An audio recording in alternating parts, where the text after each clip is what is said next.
नमस्कार।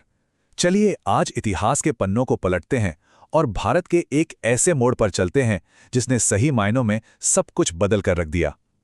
बात हो रही है एक बहुत ही साहसी परमाणु परीक्षण की और उसके बाद जो राजनीतिक घमासान हुआ उसकी। सोचिए, एक टेस्ट, एक भाषण और एक देश। एक ऐसा टेस्ट जिसने पूरी दुनिया को हैरान कर दिया, एक ऐसा भाषण जिसने पूरे देश को एक साथ ला खड़ा किया, और एक देश जो दुनिया को बता रहा था कि वो भी किसी से कम नहीं। जी हां, ये कहानी है पोखरण की, और उस टेस्ट के बाद जो कुछ भी हुआ उस सब की। तो फिर शुरुआत कहाँ से करें? देखिए, इस पूरी कहानी की जड़ें एक खास सालगिरह में हैं। इसी मौके ने हमें ये पूरा विश्लेषण करने के लिए प्रेरित किया। पूरे 22 साल। जी हां, ये जो पूरी बातचीत हम कर रहे हैं, ये पोखरण परमाणु परीक्षण के 22वीं सालगिरह के संदर्भ में है। और ये कोई मामूली घटना नहीं थी। इसने तो दुनिया में भारत की पहचान को हमेशा के लिए बदल दिया था। अच्छा, तो ये पोखरण टेस्ट आखिर था क्या?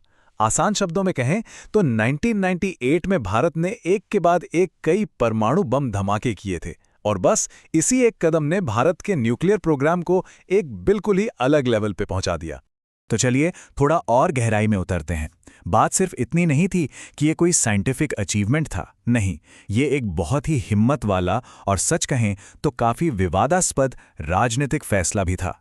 और जानते हैं, ये टेस्ट कामयाब रहा, मतलब पूरी तरह से कामयाब।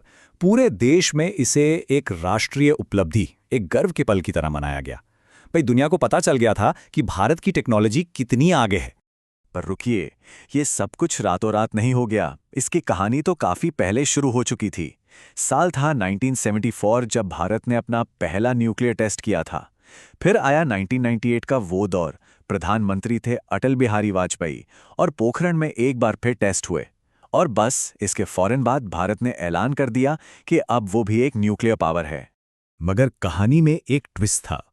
जैसा कि अक्सर बड़े फैसलों के साथ होता है ना, सब लोग खुश नहीं थे। हर कोई जश्न नहीं मना रहा था।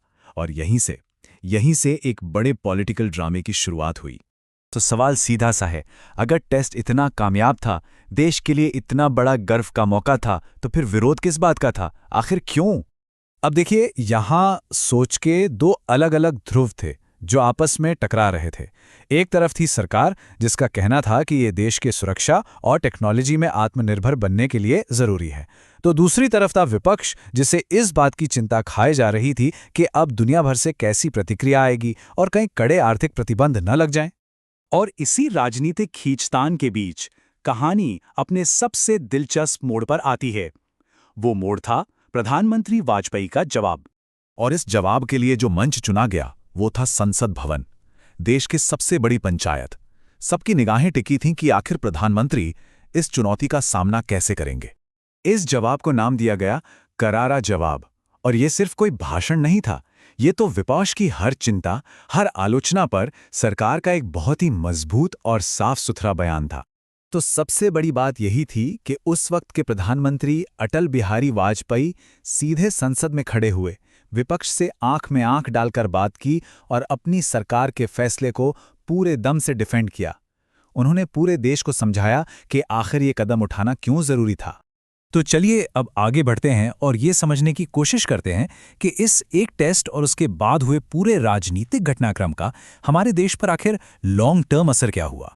क्योंकि ये सिर्फ एक टेस्ट नहीं था, नहीं, ये भारत की विदेश नीति और रक्षा नीति के लिए एक टर्निंग पॉइंट था। एक ऐसा मोड़ जिसने आने वाले कई सालों के लिए देश की दिशा तय कर दी और दुनिया के नक्शे पर भारत की जगह को एक नए सिरे से लिखा। और ये पूरी कहानी हमें एक बहुत बड़े सवाल के साथ छोड़ जाती है कि जब चारों तरफ से दबाव हो, आलोचना हो रहे हो, तो ऐसे में एक लीडर का एक जवाब कैसे पूरे इतिहास का रुख मोड़ सकता है। सोचने वाली बात है ना।